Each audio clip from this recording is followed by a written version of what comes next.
Болат Назарбаевтың өзінен 33 жас кіші әйелі Динара Мамитекова отбасылық өмірі мен күйеуінің денсаулығы жайында сұхбат берді. Динара Мамитекова Болат Назарбаевпен Қаскелең қаласында тойда танысқан. Оның сол уақытта кім екенін білмедім деп ағынан жарылған келіншек танысқаннан кейін сезімдерінің махаббатқа ұласқанын айтады. Сөйтіп 2012 жылдан бері тұңғыш президенттің інісімен азаматтық некеде тұрып келе жатыр екен. Жұбайым үлкен той жасағысы келген, бірақ мен қарсы болдым. Шамадан тыс назарда болды және сырттан келетін әңгімені қаламадым. Қазіргі таңда 2 баламыз бар. Қызымыз 4 жаста, аты Еркежан. Кіші ұлымның есімі Мұхаммед. Жақында туғанда 10 ай болады. Германияда әкесіне операция жасаған кезде дүниеге келді. Сол уақыттан бері бізбен бірге Болаттың үлкен қызы Гүлмира үнемі бірге болды.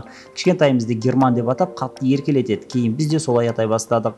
Жұбайымның үлкен әйелі Гүлжан Назарбаева бізге батасын берді. Күйеуім кішкентай Мұхаммедке қараған кезде одан қуат алады деп бөлісті Динара. Айтуынша келіншек Болат Назарбаевтың бұрынғы өмірімен қандай адам екенінен хабардар болған. Сол себепті маған ауыр болған жоқ. Керісінше біз бір-бірімізді үнемі қолдайтынбыз. Мен оның жеке өмірін құрметтеймін. Әкесі мен балалардың арасында ешқашан тұрған емеспін. Ол табалдырықтан аттап үйге кіргенде біз біргеміз, ал шыққаннан кейінгі өмірі оның жеке өмірі. Тәтем Гүлжан Назарбаева осы қағидамен өмір сүрді дейді әйел. Динара Мамитекованың айтуынша Болат Назарбаевтың 20 баласы бар. Оның 20 баласы туралы білеміз, өзі кейбіреуін ұмытып та қалған, бірақ мен әрқайсының аттарын білемін.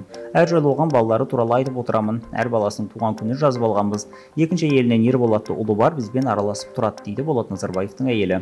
Сөзінше, осы уақытқа дейін жолдасының қасында болғандар тек ақшасы мен оның материалдық жағдайын пайдаланған. Ата-анам бар, семейдің тумасымын, әкемнің жасы 65-те. Жасырмаймын, ол кісі менің тұрмысқа шығуыма қарсы болды. Бірақ одан кейін шешіміме оң көзбен қарады. Бізге келген сайын өзінен 4 жас үлкен күйеу баласына массаж жасап береді. Әкем үйге ұзақ келмей кеткенде жолдасым уайымдап оны сұрай бастайды дейді Динара.